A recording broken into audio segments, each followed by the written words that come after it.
Brown, Mysteries. Adventures in excitement and suspense, based on the best-selling novels by the slick storytelling sensation, Carter Brown.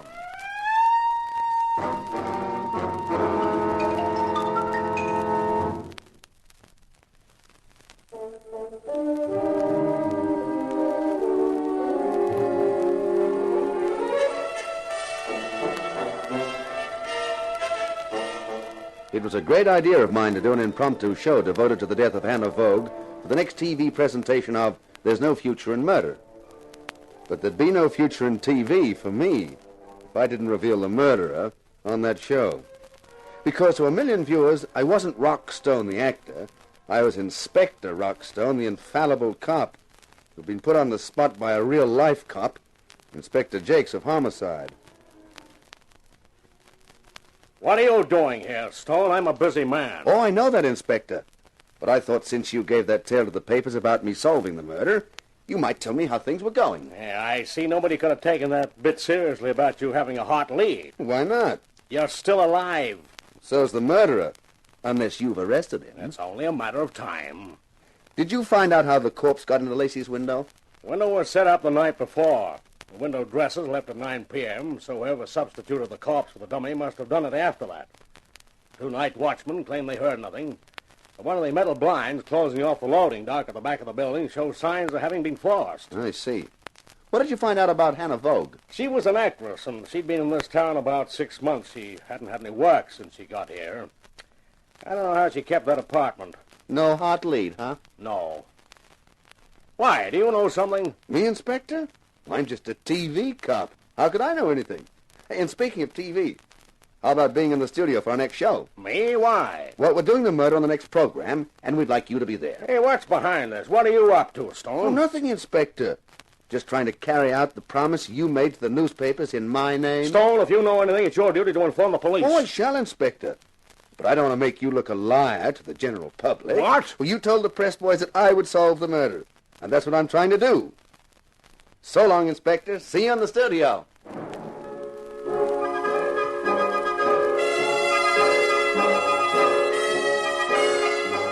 I think it's the most ridiculous idea I ever heard. I wouldn't allow it for one moment. To commercialize murder. It's unethical. But, Mr. Lacey... It's a crazy, preposterous idea. I won't hear another word about it, Stone. I'm sorry you feel that way, Mr. Lacey. That means I'll have to scrap the idea of you introducing the show. What? Well, me?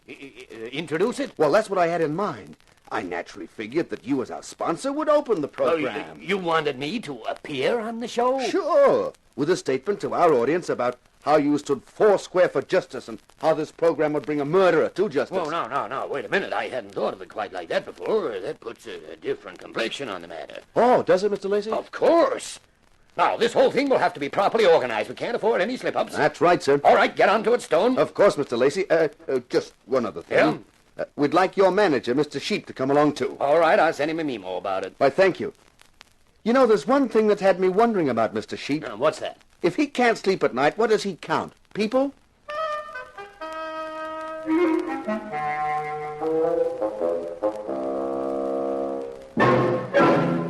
When I left Lacey's department store, I thought I ought to have a few words with Sam Long about the form the presentation ought to take. He wasn't to be seen at Harry's bar, so I headed for his apartment. I'd never been there before. Man, it was a shabby-looking building. I was surprised. Sam was making money. He could afford something better than that.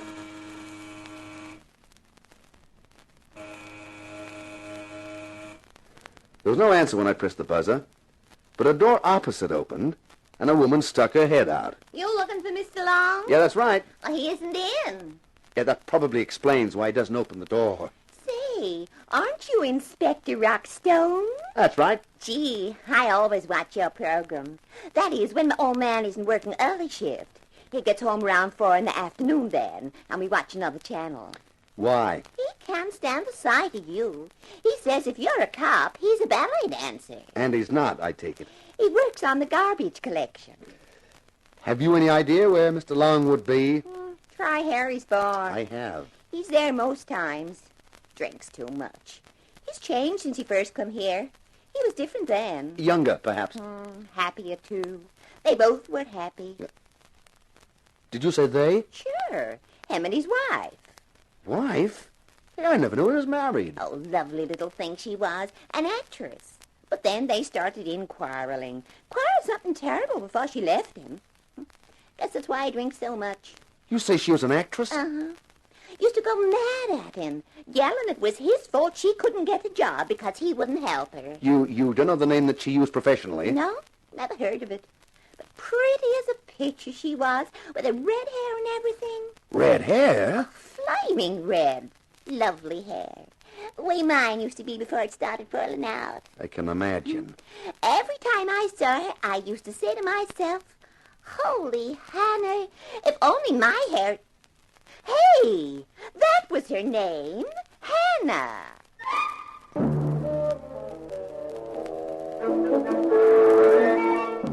I left the talkative dame with my head reeling.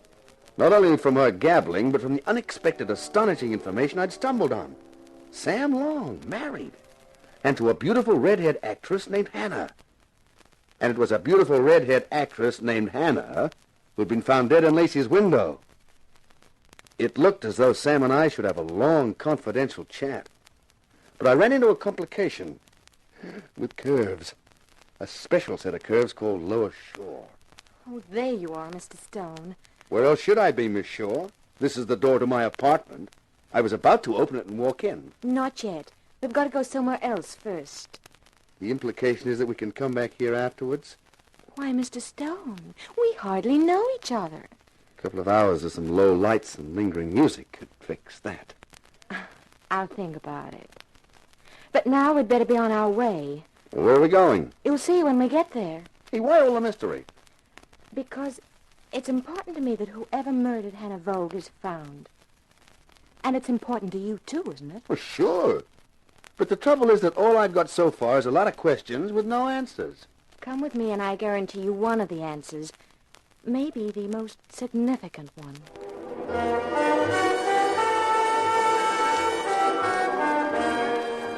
Lois had a car and slid in behind the wheel. After a half-hour drive, we stopped outside a sprawling two-story house with grounds big enough to build an aircraft plant in.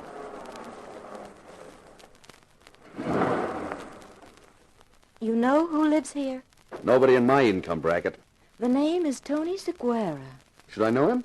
Tony Seguera is one of the 3 top syndicate men in the city. Then I shouldn't know him. I think you should. Let's go meet him. She led the way up to the front door, where a butler carefully patted me in case I was carrying a gun, then led us into a large, luxuriously furnished room, and then discreetly retired. From a spidery-looking and expensive chair rose a spidery-looking, expensive character. This is Rock Stone, Mr. Seguera. Glad to know you, Stone. Pick up your show regular. I'm pleased to hear it, Mr. Seguera. Say, do you like it? Sure. I'm glad the regular cops aren't as smart as you. I'd be out of business. But you are, aren't you, Tony? Oh, sure. Legitimate business I'm in now. Trucking. Tony's a sort of elder statesman for the syndicate in this area. Yeah, you could call me that.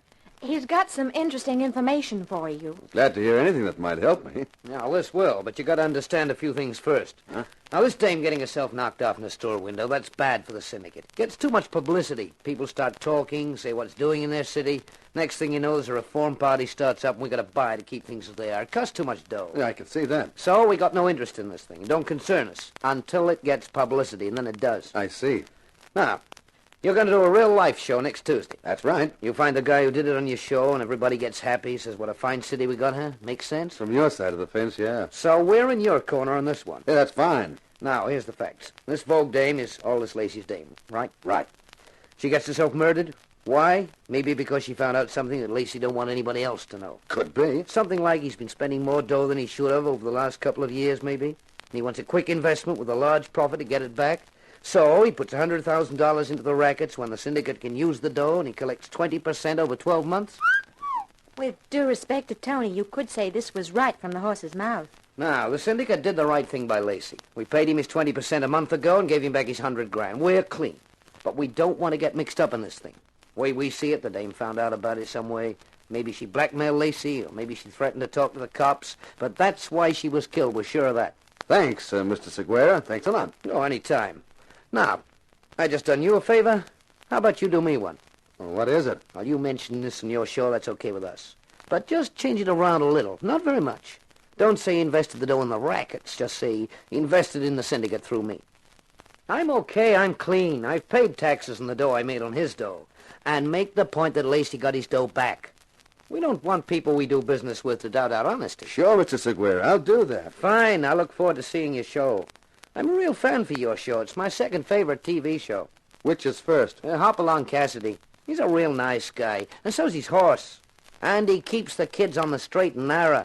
Lets them know that crime don't pay. You approve of that? Sure. You think we want the rackets to get overcrowded?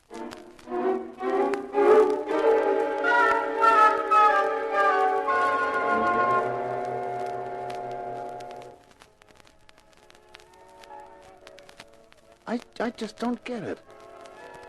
How come you found all this out, Lois? And you know about Kathy Molden. Hey, where do you belong in this setup? I'm just a girl who knows a guy. The guy being Tony Seguera. But right now I'm with another guy, and the lights are low, the music's lingering. I'm feeling languid. Didn't you say something about getting to know me better? Oh, sorry, honey. This isn't my night for concentrating on anything except murder, that is. You've just got a one-track mind. You know, I thought it was a pretty brilliant idea. This live TV show to unmask a killer. With me on the spot the whole time. Well? Well, it just occurred to me. If anything goes wrong, and I'm in front of the cameras every minute, Yes? I'll make an awfully easy target, won't I?